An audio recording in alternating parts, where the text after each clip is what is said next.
Agnes Langley sat alone on her porch, watching the last traces of pink melt into the evening sky. At 74, her days had grown quiet, the kind of quiet that echoes. No friends, no husband, no children nearby, just a wide stretch of hours and the hollow sound of wind moving through leaves. She had once feared this solitude.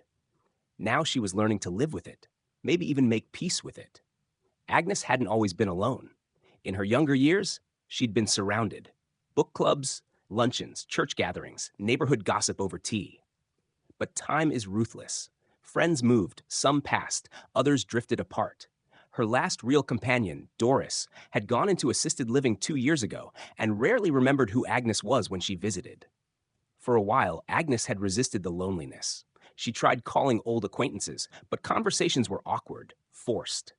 She joined a walking group, but the women already had their cliques. She even tried social media, but it made her feel like a stranger looking through a window into a world that no longer needed her. Then, one winter morning, as she sat wrapped in a shawl watching birds feed at the frozen feeder, a question entered her mind. What if this wasn't punishment? What if solitude could be something else? That was when her journey began. Not to fill the silence, but to change her relationship with it. The first thing she learned was to talk to herself with kindness. Not aloud, but inwardly. For years, she had carried a voice in her head that said, "You're alone because you failed. You're forgotten. You're invisible." That voice had power until she questioned it. She started small. When she woke up and the emptiness hit her chest, she whispered in her mind, "Good morning, love. Let's have a peaceful day." It felt silly at first, but soon it became habit. She became her own companion, the one voice she could always rely on. Next, she turned to rituals. Loneliness had made her days feel shapeless. So Agnes gave them structure, not rigid schedules, but gentle rituals. She brewed her tea slowly each morning, breathing in the scent before taking the first sip. She laid out clothes with care, even if no one would see her. She wrote one sentence in her journal every evening.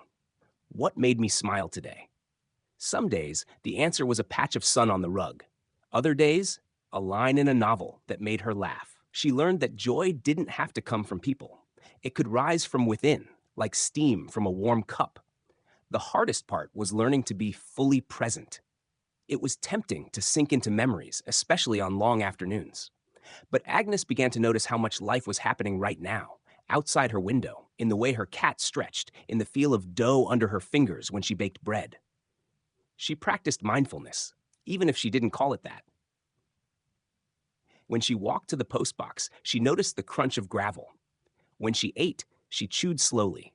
When she lay in bed, she listened to the hush of night without trying to fill it. Still, there were hard moments. Birthdays with no calls. Holidays that felt hollow. But Agnes learned the power of self-generated joy. She didn't wait for invitations. She planned things for herself. On Sundays, she had movie nights in her living room, complete with popcorn and a blanket. On Thursdays, she tried a new recipe from a cookbook she bought secondhand. Once a month, she bought herself flowers, not because she was lonely, but because she realized she was worth that gesture.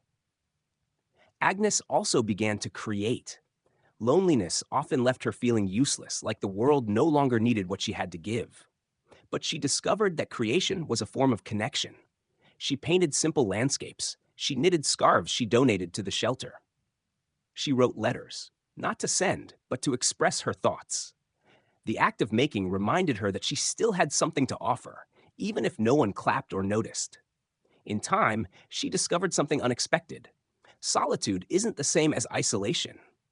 She may not have had close friends, but she wasn't cut off. She nodded at neighbors when she passed them on walks. She exchanged pleasantries with the librarian. She once helped a young woman whose car wouldn't start in the grocery store parking lot, and the girl had hugged her like she mattered. That night, Agnes cried, not from sadness, but from the quiet realization that her presence still had weight. Most importantly, Agnes learned to love herself exactly as she was. Not the young version with red lips and dancing heels, not the mother or the hostess or the busy woman she used to be, but this version, older, quieter, slower. She wasn't lesser, just changed. She no longer tried to fill her days because they weren't empty, they were hers. And she no longer measured happiness by who was around her. Her joy came from small, steady things: the feel of sunlight, the taste of a fresh pear, the beauty of her own company. One spring afternoon, as she sat on her porch with a cup of lemon tea and a book resting on her lap, a breeze stirred her gray hair. She looked out at the blooming dogwood tree and smiled. She hadn't spoken to anyone all day, and she was happy.